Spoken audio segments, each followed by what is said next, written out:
Hey everyone, Mr. Happy here. Before we get started with this video, I want to apologize in advance for my voice.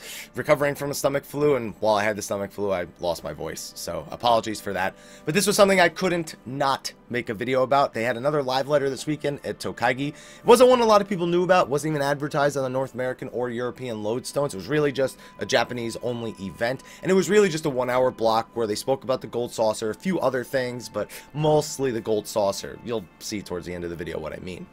So I broke everything down in my notes here. Not going to be showing any footage. Nico's very strict about those kind of things. I'm sure a quick YouTube search, or if you go to niconico.com, you could find the footage you're looking for. I'm going to stick to no footage in this video. So first thing they spoke about was triple triad. Now I couldn't hear this in the video when I watched it, but a lot of people are saying, yeah, Shuffler Boogie is in. So until I hear or see otherwise, Shuffler Boogie is actually in. That is the triple triad theme that pretty much any Final Fantasy purist would say you can't have triple triad without that theme.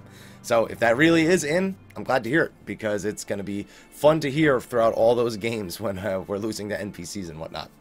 So the next thing they spoke about very briefly was the rules. For those of you who don't know, rules are sort of variations on the basic game that add some challenge to it. And we knew there were going to be quite a few rules. They showed off 3 of them in the live letter. The first one was all open, which is where both players can see each other's hands, so they're able to play accordingly based on the information. It's kind of like a game of chess where you know what pieces they have and you can sort of play turns in advance. Sort of like that. The same rule they also mentioned will be there. Probably the most common triple triad rule. Not going to explain it right now just because it's easy to make sense of it, but at the same time it's kind of hard to say. So just look that one up real quick and you'll understand it. And the random rule, which just means that no matter what cards you pick in your hand, it's going to be random out of the cards you own. You can't actually decide what cards you're going to be playing with. So there's a bunch of other rules, very likely. If you want to see some of those rules, you may want to check the description of the video. We don't know how they're all going to work, but it's been seen that there's probably going to be quite a few rules, especially if you checked out my video from this last Friday. So another thing is you're going to be able to challenge NPCs and players. We already knew this. NPCs, you can challenge them, win cards. You can also win cards from battle content, dungeons. More cards are going to be added in the future. But it seems that we got a quick clarification on how the rules are going to work when challenging other players. And it's that the challenger is actually going to choose the rules. So if you want to challenge your friend, you can set all the rules that you want to and just have as much fun with it as you want. Other than that, they played a quick game of Triple Triad. Not much different from Final Fantasy VIII. In fact, not different at all. So just wanted to go over those real quick. But the big things that they spoke about were chocobo racing, gates, and the mini games. So chocobo racing is something we know a lot of this information, but they again showed us some footage, went over it, and it was really cool to see some of these tracks in place. The introductions to the tracks, they almost have Mario Kart-esque introductions to each track. They have what seem like beginner tracks, learning tracks that teach you how all the individual aspects of the game actually work. So there's a lot of little things. They put a good amount of detail into this, and since more tracks are going to be released in the future, it's really interesting to see that they have all this work put into it now, and imagining how much work they're going to put into it in the future. So after each race, chocobos earn experience points after the races, and they can rank up, and with those rank ups they can learn additional abilities, and these abilities obviously can be used in races to help lean in your advantage.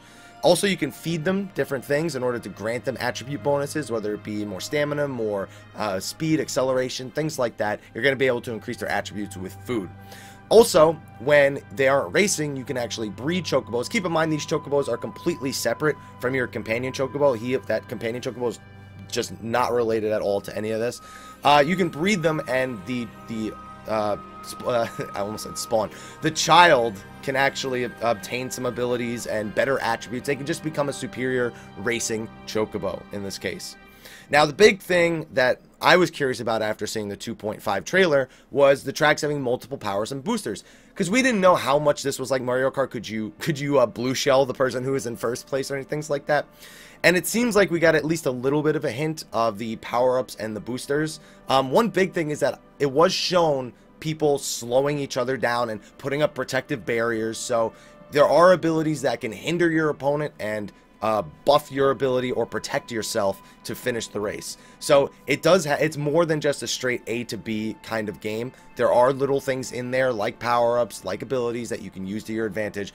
Very much excited to see all of them when it fully comes out. Hopefully there's a good variety of different abilities or power-ups that we can pick up on the track. We'll just have to wait and see towards the end of February when patch 2.51 comes out to really get the full down low on all that stuff.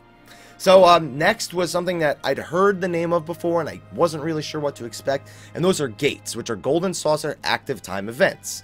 And they're special fates inside the Gold Saucer. Now, I know what you're thinking, oh my god, fates, how are they going to ruin this by adding fates into the Gold Saucer?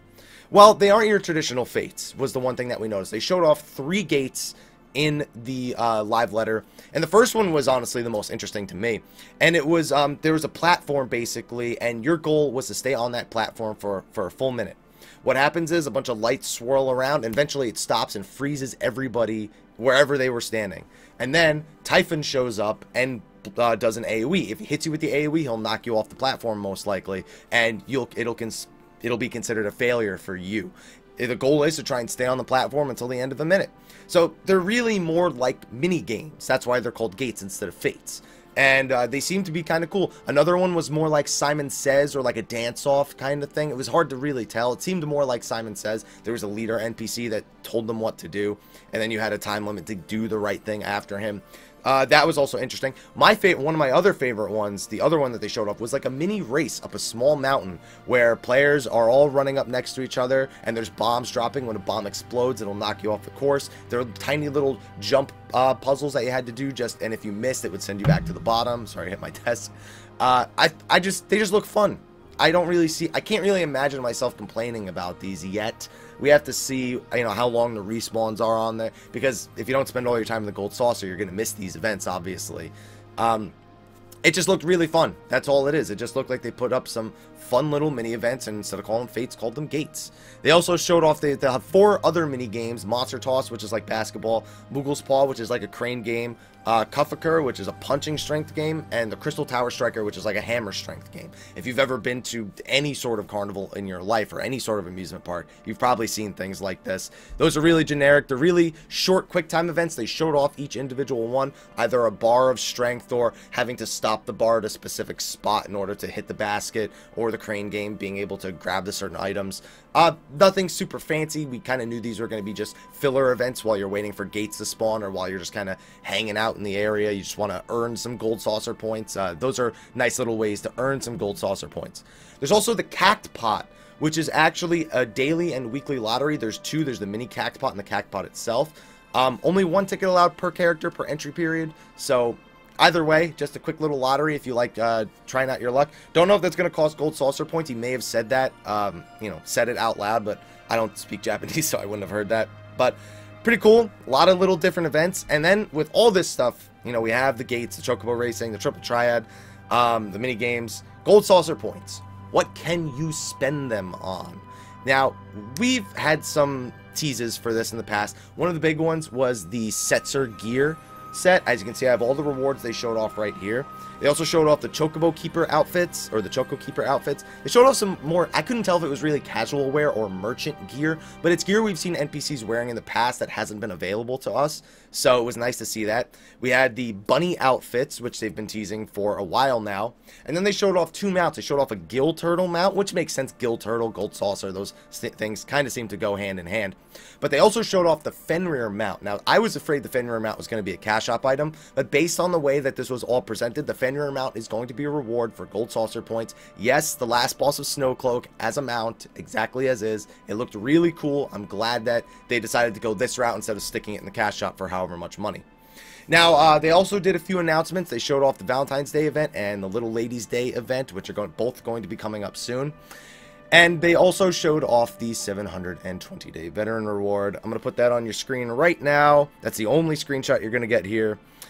That is exactly what you think it is. The 720-day veteran reward is going to be Cloud's outfit from Final Fantasy VII. So, now you can dress up as Lightning, you can dress up as Snow, you can dress up as Cloud, whatever it is you want to do. Setzer, we're just adding every character we can possibly think of into Final Fantasy XIV. But let me know what you think about these announcements for the Gold Saucer. Are you looking forward to the Gold Saucer towards the end of February when patch 2.51 is coming out? Be sure to leave your comments in the comment section of the video below. Thank you everyone for watching this video. I'll see you guys in the next one. Till then, take care.